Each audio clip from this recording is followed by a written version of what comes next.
Salut à tous les amis, j'espère que vous allez bien, moi en tout cas ça va nickel.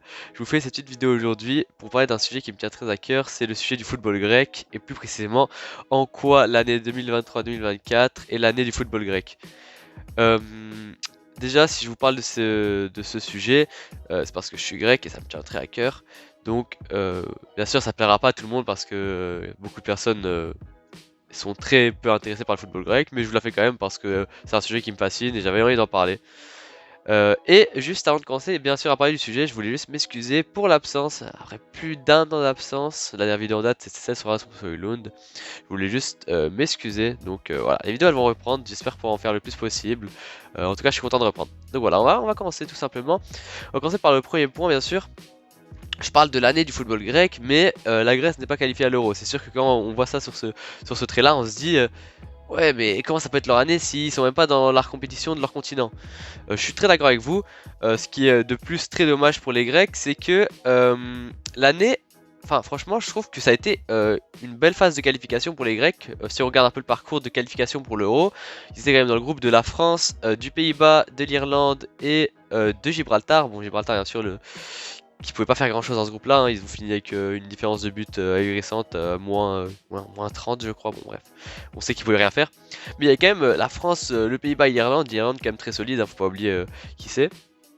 Et la Grèce s'est très bien sortie, un troisième, et encore des fois on aurait pu se poser la question, est-ce que ça serait pas passé, hein? On voit des matchs contre la France, des matchs nuls, aussi une défaite. On voit des matchs intéressants contre le Pays-Bas, en tout cas le match retour, parce que, enfin le deuxième match, parce que le premier match bon, ils ont pris une dérouillée. Mais sinon on voit des matchs intéressants contre l'Irlande, on voit des matchs intéressants un peu contre la France, bon contre le Gibraltar des déroulés. Mais bon, enfin, ça on s'y attendait. Mais en tout cas, c'était une belle Grèce, franchement. Ce qui était intéressant à regarder, je pense que pour ceux qui ont regardé les matchs, on peut pas dire grand chose sur le football grec proposé par Poyet, donc le sélectionneur grec. Le problème, bien sûr, c'est ce qui arrive après. Donc les barrages, quand tu finis troisième, bien sûr, tu joues les barrages. J'ai pas exactement tout compris au principe de barrage de cet euro parce que des équipes quatrième, voire cinquième ont pu le jouer.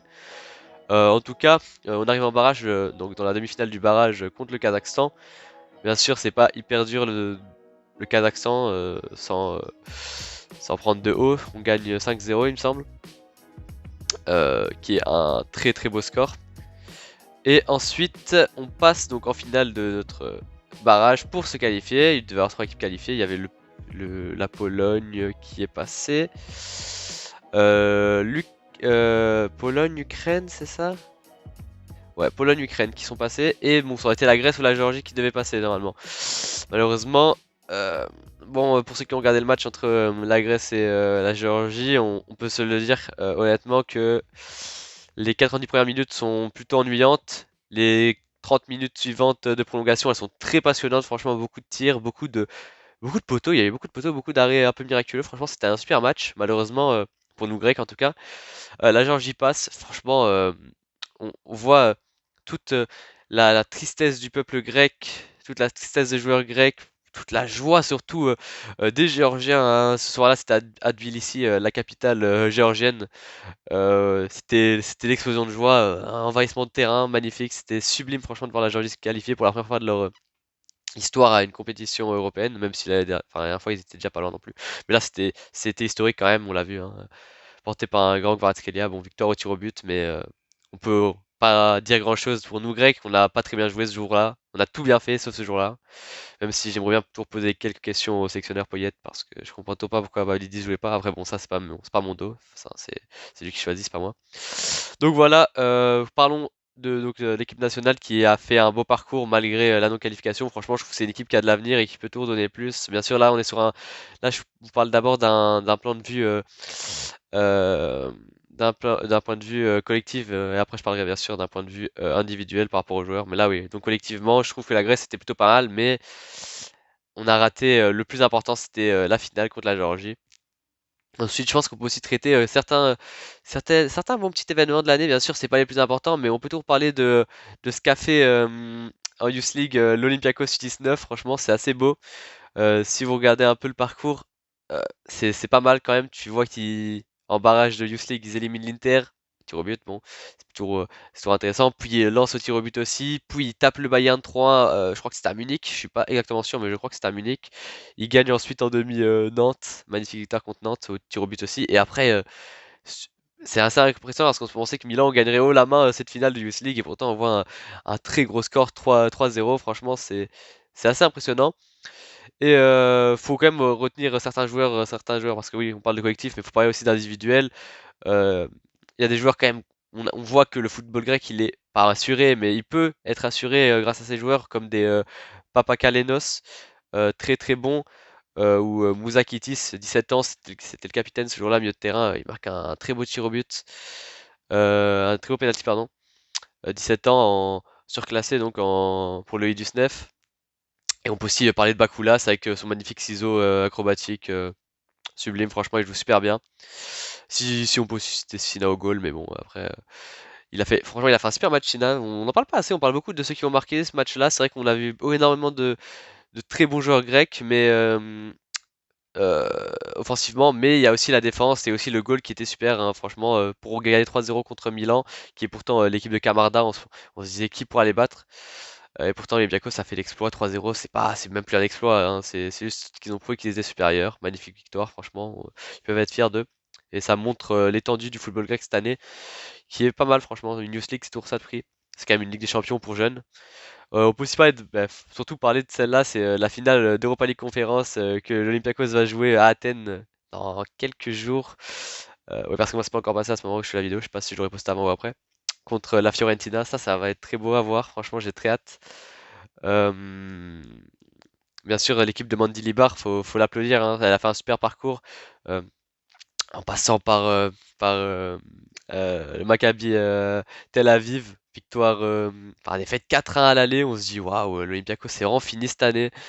Ils vont perdre contre Tel Aviv 4-1 en huitième de Conference League. Au final, ils tapent 6-1 au retour. Ils se qualifient miraculeusement, incroyable. En plus, on s'était remis vu que bien sûr, vu les tensions qu'il y a au Moyen-Orient, c'est assez compliqué de jouer là-bas. Mais, euh, mais ouais, en Serbie, mais magnifique victoire des Grecs, hein.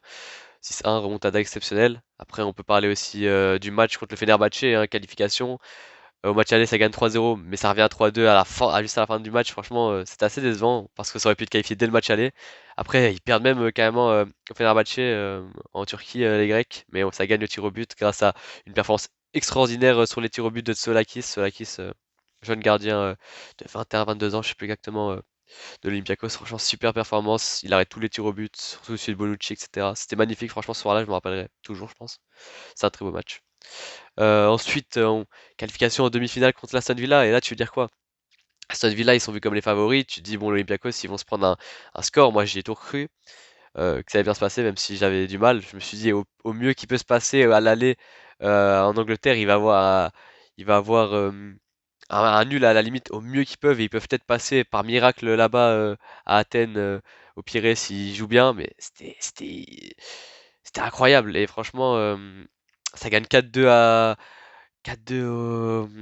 Aston. Magnifique. Là, j'étais déjà surpris. Triplé de El Kaabi. El Kaabi, buteur marocain, qui était il y a quelques années ouvrier, il me semble, homme de chantier. Qui maintenant met des triplés contre Aston Villa en demi-finale avec l'Olympiakos. C'est sublime, franchement. Qui met en plus un doublé au retour, il me semble. Je sais pas si c'était un doublé ou un seul but. Je crois que c'est un doublé. Il met un doublé, donc 5 buts en 2 matchs contre Aston Villa. Franchement, c'est très solide. Et même si c'est 4, c'est énorme. El Kaabi très fort. Mais l'Olympiakos, on sait qu'ils aiment beaucoup les buteurs marocains. Je me rappelle toujours de El Arabi, aussi super, super joueur. Je me rappellerai toujours de son but contre Arsenal en 2018-2019 ou peut-être 2017-18. Bon, je me rappelle plus exactement, c'était contre Arsenal. Il s'était qualifié grâce à ce but-là. C'était sublime. À la dernière seconde du match. C'était à l'époque de la règle du but à l'extérieur. Bref, super match. Et là, ça va affronter la Fiorentina à la maison. En plus, c'est à Athènes, hein, donc c'est pas, bien sûr, c'est pas le stade Karaiskakis, c'est le stade de l'Olympiakos, mais c'est quand même à Athènes. Il y aura quand même l'ambiance du public, l'ambiance grecque. C'est beau, franchement. Pour Olympiakos, première fois de leur histoire, hein, première fois qu'ils faisaient une demi-finale enfin, enfin, de Coupe d'Europe, pardon. Faut retenir, franchement, c'est très beau, très belle performance de l'Olympiakos. On peut parler ensuite, oui, aussi des autres clubs grecs qui se sont fait. Bon, pas grand-chose, à vrai dire. Ça, Panathinaikos, je crois que ça participe rien, même s'ils ont fait une belle victoire contre Marseille en Champions, qualification, en Champions League qualification. Mais ils perdent ensuite, je sais plus exactement contre qui, mais ils perdent et ils passent pas. Donc c'est dommage, en soi ils font pas une bonne saison européenne, le Panathinaikos. Pour l'AEK Athènes, ils gagnent qu'un seul match dans leur phase de poule d'Europa. Ils le gagnent contre Brighton 3-2. À l'époque où Brighton ils étaient presque injouables, franchement c'est sublime quand même. Mais après malheureusement ils perdent tout, ils font nul, je sais plus exactement. Bon, c'était pas non plus une super campagne européenne pour l'AEK Athènes. J'espère que j'ai bien dit l'AEK et pas le PAOK sans exprès. Parce que le PAOK, justement, c'est eux que je voulais parler. Ils sont allés en quart de finale de Conference League. Ils perdent contre Bruges 3-0 au cumul. Mais c'est une belle performance. On peut pas leur dire que c'est mauvais. Il y avait deux clubs grecs en quart de finale d'une Coupe d'Europe. Bon, c'est la Conference League. On sait que c'est toujours moins prestigieux. Mais ça reste quand même la Conference League. C'est quand même une Coupe d'Europe avec des grosses équipes comme Aston Villa, comme la Fiorentina, Bruges, bon, etc. C'est des belles équipes quand même. Et oui, bon, bah, c'est tout ça. Deux équipes en quart.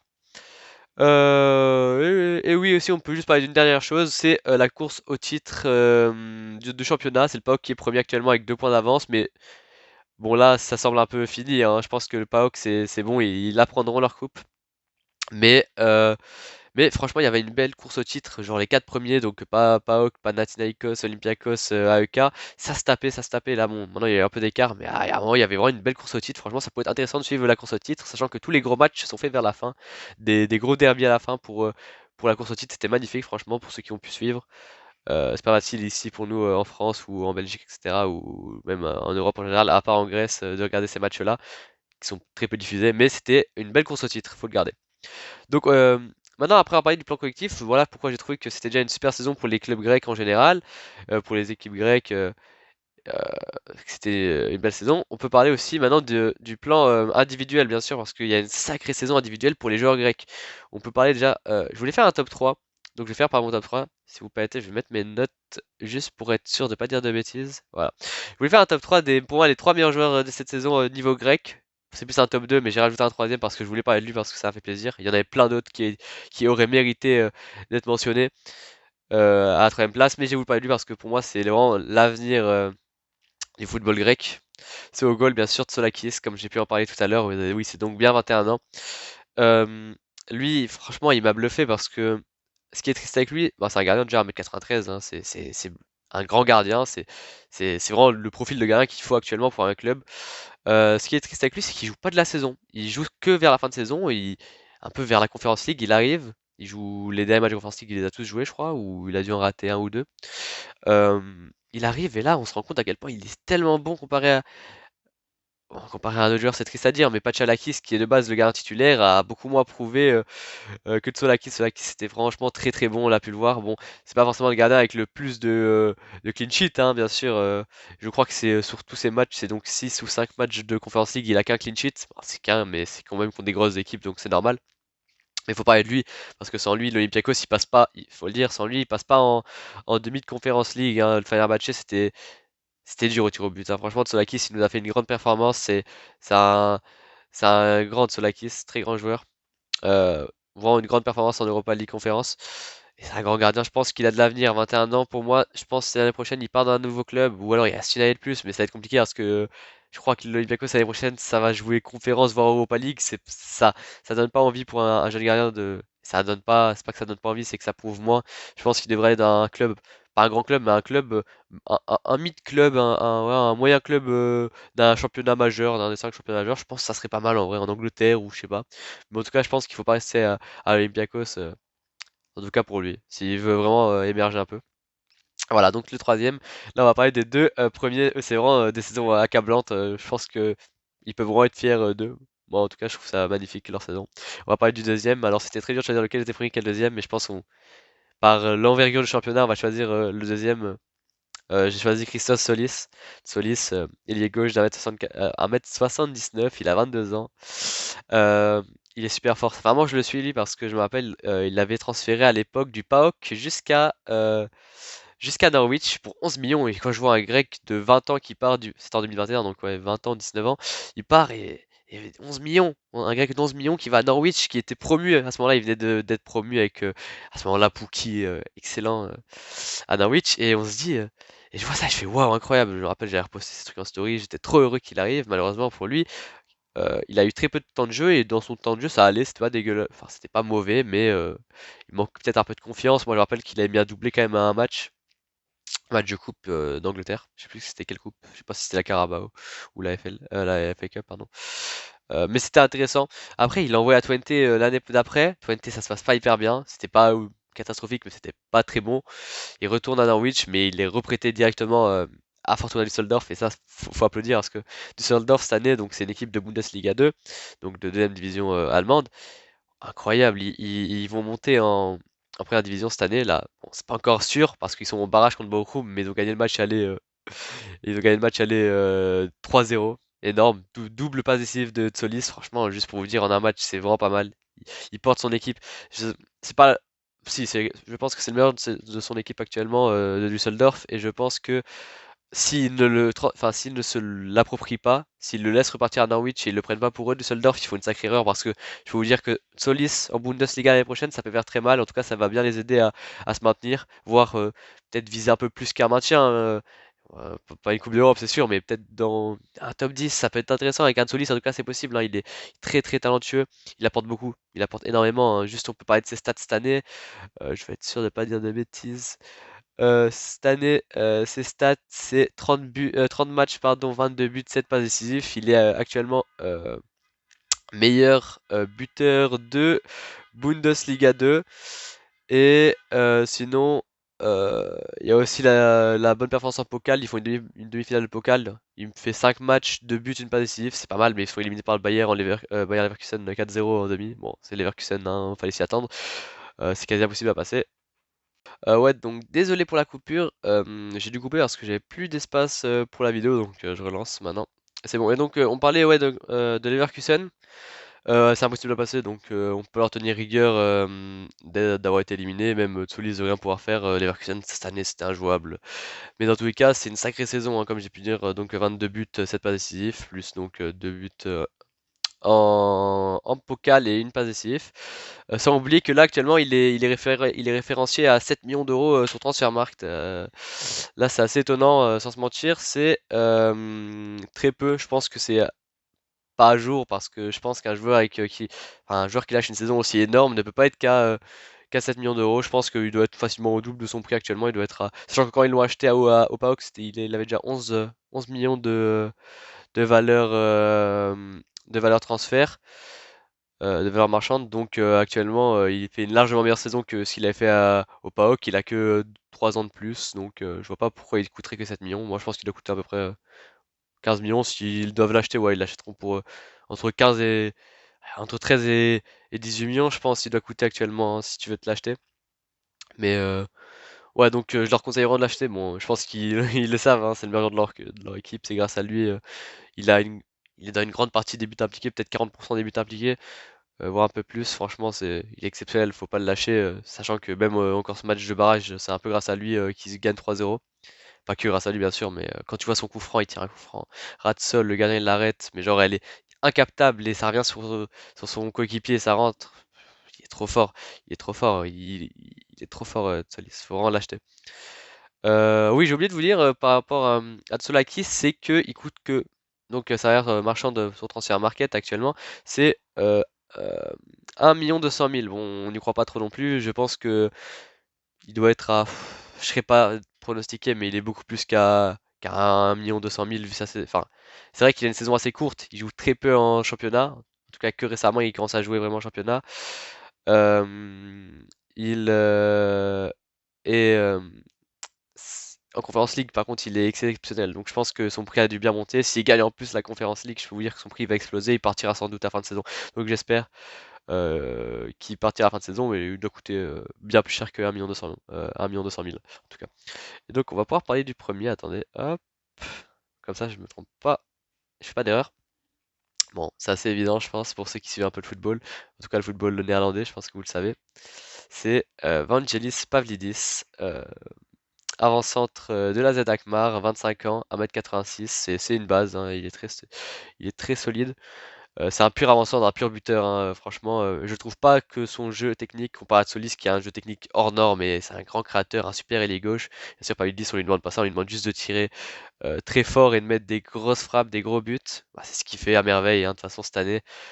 Meilleur buteur du championnat néerlandais, d'Eredivisie, c'est extraordinaire, à égalité avec Luc de Jong, mais Luc de Jong, plus de 30 ans, 30 ans, je crois, peut-être 31 ans. Et surtout, très grand connaisseur du championnat. Pavlidis, 25 ans, il est arrivé il y a 2-3 ans. L'année dernière, c'était déjà une énorme saison. Je me rappelle, il était un peu dans le radar du RC Lens à un moment, après le départ d'Openda, il cherchait un buteur. Et effectivement, Pavlidis aurait été intéressant. Mais bon. Euh, Malheureusement, je pense que Pavlidis il doit partir parce que cette saison, c'est 29 buts, 4 passes décisives à, euh, à la Z. C'est énorme, hein, c'est en combien de matchs? Je crois que ouais, 34 matchs, donc c'est presque un but par match, c'est trop fort, presque une action. Genre, c'est donc 29 buts, 4 passes décisives, 33 actions entre parenthèses décisives en 34 matchs, c'est énorme. Euh, mais malheureusement, quatrième de la division, c'est pas suffisant, hein, ça va jouer la Conference League. Je pense qu'il veut pas jouer une Conference League comme cette année où ce qu'il met 3 buts en 6 matchs, c'est déjà aussi très, très bien et il passe décisif.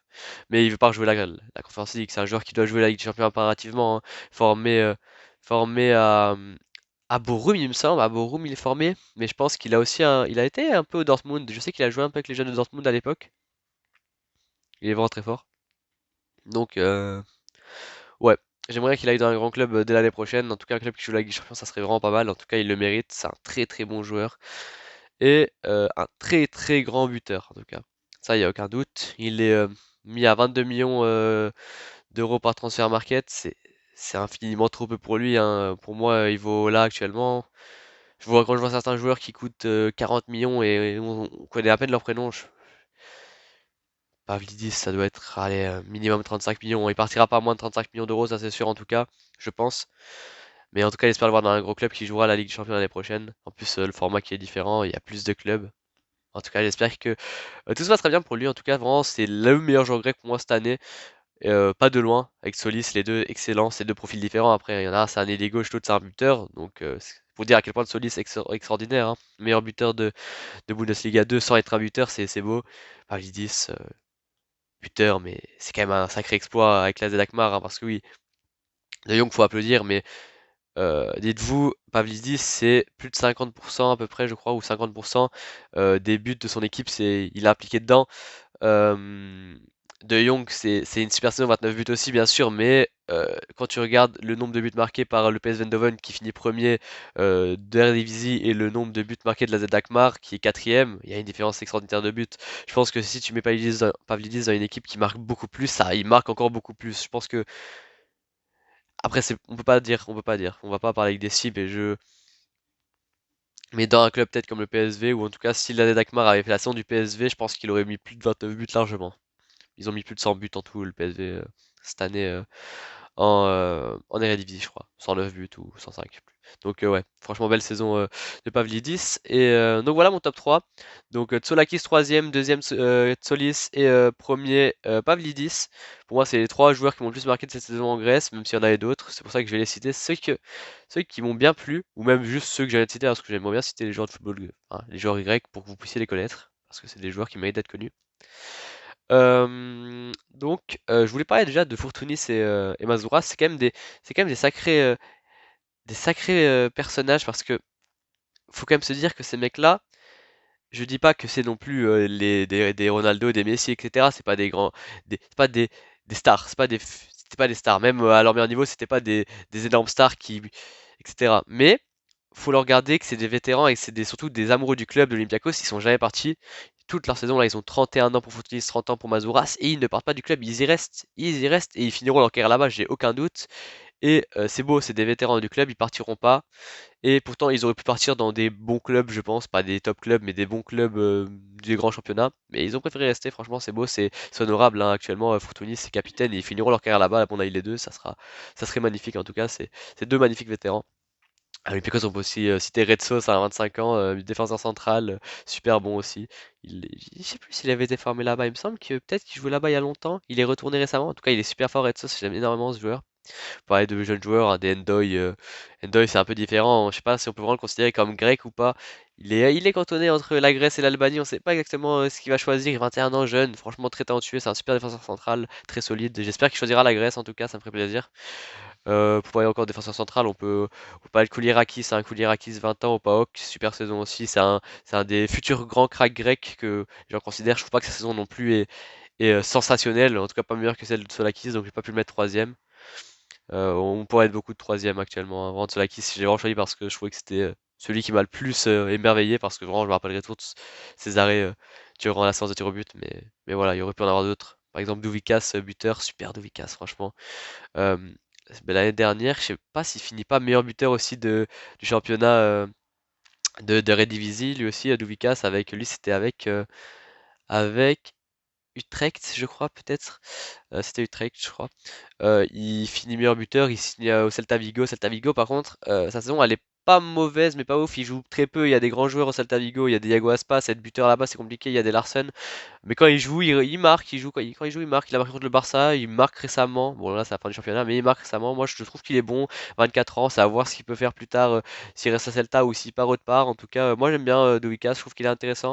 On peut te parler de Sotiris Alexandropoulos, hein, 22 ans, milieu de terrain de l'Olympiakos qui est en provenance de Lisbonne, du Sporting Lisbonne. Il a été formé, je crois, au Panathinaikos, mais il est en provenance de Lisbonne actuellement. C'est un très bon milieu de terrain. Ils l'ont envoyé là-bas, je pense, parce que pour le temps de jeu, hein, après, même là-bas, je crois, il joue. Je l'ai pas énormément vu non plus jouer sous les couleurs de l'Olympiakos, mais c'est un très bon joueur quand il joue. Franchement, il a un bel impact dans le jeu. C'est un bon milieu de terrain. On peut être Vlaco Dimos, un gardien emblématique de la sélection nationale grecque. Euh, Peut-être le problème avec cette année avec Vlaco Dimos, c'est qu'il part donc de Benfica où il est titulaire. Très grand club Benfica, il part à Nottingham Forest où ce qu'il n'est pas titulaire. Je crois que c'est Forest. Non, je suis pas sûr. Je ne saurais pas dire c'est exactement qui est le gardien numéro un, mais il a un rôle de numéro 2 là-bas, Vlaco Dimos, et c'est très dommage parce que tu passes de Benfica numéro 1 à Nottingham qui est beaucoup moins fort, qui est même 17ème cette année de Première League, donc c'est pas une belle performance, c'est presque relégué. Et tu passes gardien numéro 2 derrière un gardien qui est normalement moins fort que toi, c'est assez dommage. Moi je trouve ça assez triste pour Vlachodimos. C'est pas ce qu'il aurait mérité pour sa carrière. Désolé, j'ai encore dû couper par manque d'espace. Va falloir vraiment que je fasse un tri dans ma galerie parce que là c'est pas possible.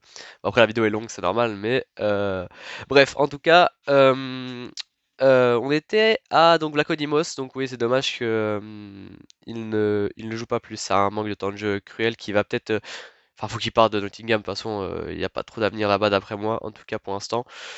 Faut qu'il parte. Vlachodimos, il mérite d'être titulaire dans un club bon. Je pense que même dans des clubs devant Nottingham, il aurait pu être titulaire dans des clubs de PL qui sont meilleurs que Nottingham. Donc je trouve ça très dommage de ne pas le faire jouer titulaire. Alors que c'est un très grand gardien. Il a sauvé beaucoup de fois Benfica. Je trouve que c'est un peu un manque de respect sur son nom, pardon. C'est dommage. On parlait d'un autre gardien, c'est Mandas. Mandas, alors moi, Mandas, je l'ai connu il y a un petit moment parce que je joue à FIFA et je voulais acheter des gardiens grecs. Et je vois Mandas et je me dis, ah mais il joue jamais lui à la Lazio. C'est vraiment un gardien, un troisième gardien, voire un quatrième gardien. Vraiment, je pensais pas que ça serait devenu le joueur qui est devenu actuellement. Parce qu'il faut quand même citer ce qu'il fait actuellement. Depuis que Provedel, faut dire, hein, Provedel avec la Lazio, c'est pas bon. C'est vraiment pas bon du tout ces temps-ci. Euh, Ils le font plus jouer Provedel et Luigi Sepe, leur gardien qui est normalement censé être deuxième gardien, il me semble, est blessé. Donc faut faire jouer et bon ils ont plus que Mandas quoi ou Provedel, mais Provedel il fait que des bourdes quoi. Donc ils font jouer Mandas depuis après ce que j'ai vu 9 matchs en Serie A depuis. En 9 matchs de Serie A, c'est 5 clean sheets. Faut quand même applaudir, hein, c'est une super performance pour un gardien comme lui franchement. Des gros matchs hein, contre la Juventus, contre des gros clubs italiens. Franchement, moi je trouve ça super beau comme, comme saison. J'espère qu'il jouera plus. Si franchement il devient gardien numéro un de la Lazio, franchement ça serait un sacré beau en avant hein, parce que passer de pas indésirable, mais entre parenthèses indésirable, à gardien numéro un de la Lazio, franchement ça serait une belle performance. Voire peut-être une prochaine saison partir dans un club un peu moins bon que la Lazio et titulaire, un club qui joue peut-être un petit club qui joue la Champions, voire l'Europa League. Moi je pense qu'il mériterait en tout cas. Parce que je sais pas si la Lazio le conservera comme gardien numéro un. Si Providel ça va vraiment pas, peut-être qu'ils changeront juste de gardien, ils en achèteront un nouveau. Mais en tout cas, j'espère que l'ascension de Mandas continuera à merveille. Parce que franchement, il est impressionnant ce gardien. Et pourtant, il est pas très grand, hein. Il doit faire 1m85-86. Ce qui est pas énorme pour un gardien, c'est sûr, actuel en tout cas.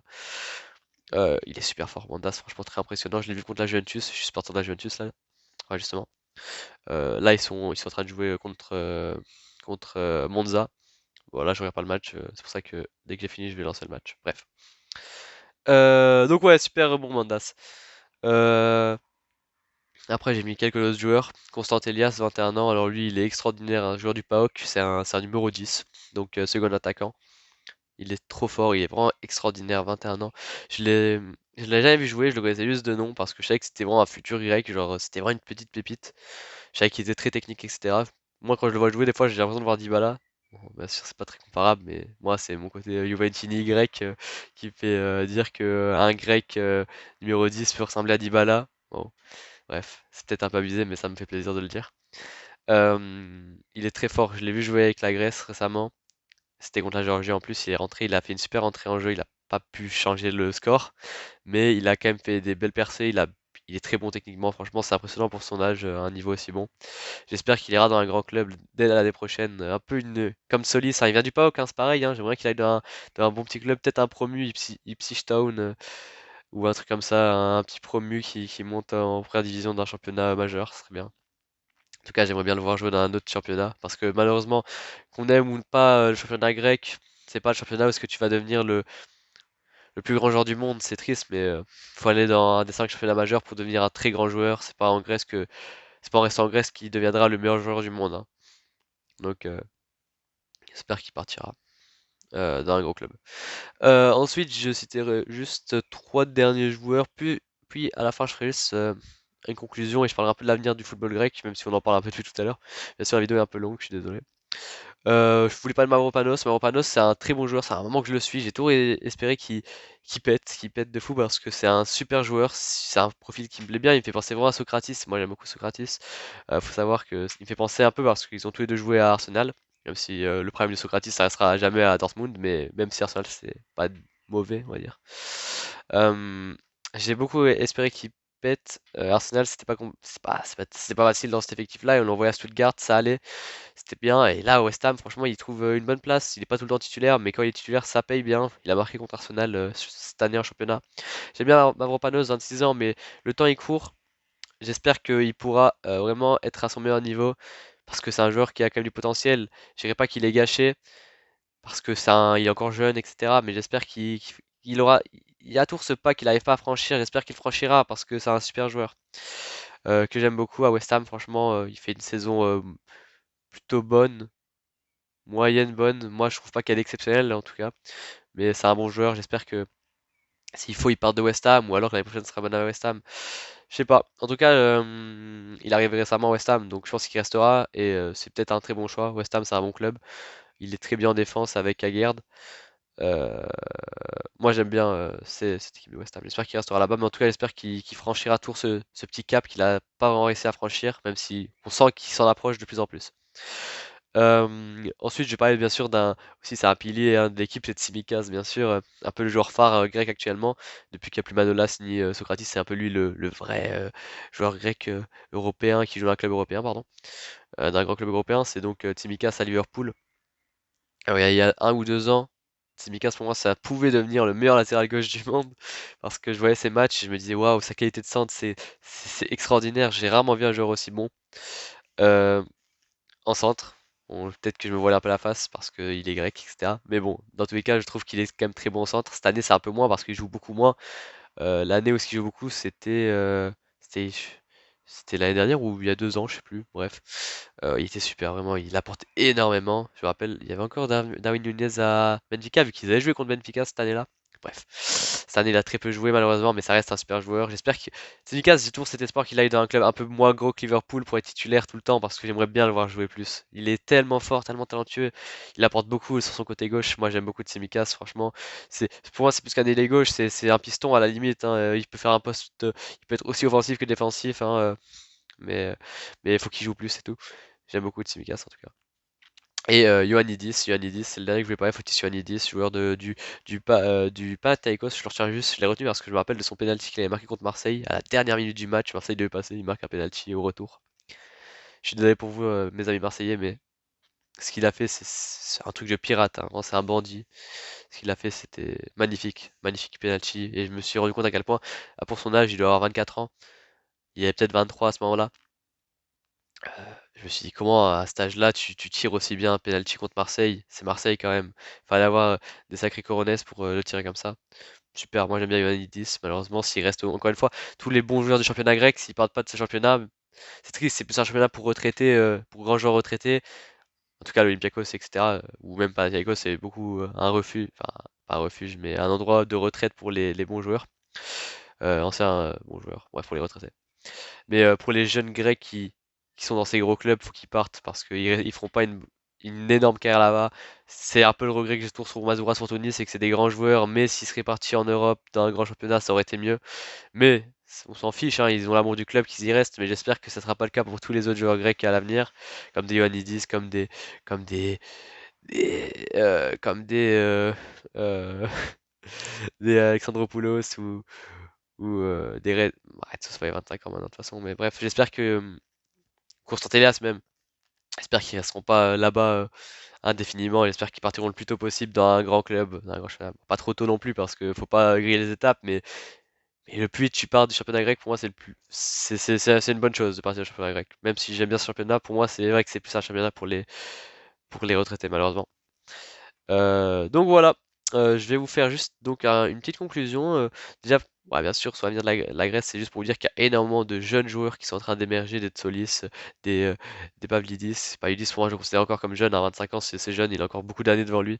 Des Tsolakis, etc. C'est des sacrés joueurs qui ont de l'avenir dans le championnat grec, dans le football grec. Bien sûr qu'ils sont pas à l'Euro cette année, mais c'est pas grave. C'est pas grave, ça arrive à tout le monde de rater. Juste quand je vois cette équipe, ce futur effectif, moi, il fait peur, je trouve. Je pense que c'est un effectif qui peut devenir un grand effectif européen. Je parle pas d'une équipe de France, je parle pas d'une équipe de France, je parle pas d'une Angleterre, je parle pas d'une Espagne, d'une Italie, je parle dans une échelle raisonnable. Mais c'est une belle équipe, franchement, c'est une très très belle équipe. Ça peut devenir une très belle, très très très grande équipe même. Une très grande équipe, genre qui peut vraiment faire des quarts, voire des demi d'euros ou des huitièmes faciles de Coupe du Monde. Plus tard, bien sûr, à l'avenir, actuellement, bien sûr, on en est loin vu qu'on passe pas la Géorgie. Mais c'est une belle équipe s'ils continuent sur ce chemin-là. En tout cas, je trouve qu'il y a un beau projet de jeunes en Grèce. Je suis très content. Et en tout cas, ça m'a fait plaisir de parler du football grec pendant peut-être 30 minutes là. Encore une fois, je suis arrivé à 10 minutes. Ça parle. Enfin, quand je parle, ça. Je vois pas le temps passer, franchement, ça me fait plaisir. J'ai bien aimé cette vidéo, j'ai bien aimé en parler. J'ai pu parler à cœur ouvert plus qu'avec mes notes, même si bien sûr je les garde toujours à côté, pour être sûr de pas dire des bêtises. Mais ça m'a fait plaisir de pouvoir parler du football grec, ça me tient à cœur. C'est le sujet peut-être qui m'intéresse le plus actuellement dans le foot avec la Juventus, bien sûr. Et je pense pas avoir oublié grand-chose, bien sûr. J'ai peut-être oublié deux trois trucs, mais ça semble raisonnable. Et en tout cas, merci à tous d'avoir regardé cette vidéo. Je suis très content d'avoir pu faire cette vidéo. Merci à vous. Je suis très content du retour et j'espère que je ferai des vidéos régulièrement, etc. Donc, merci beaucoup d'avoir regardé à tous. Passez une très bonne journée. Bye les frères.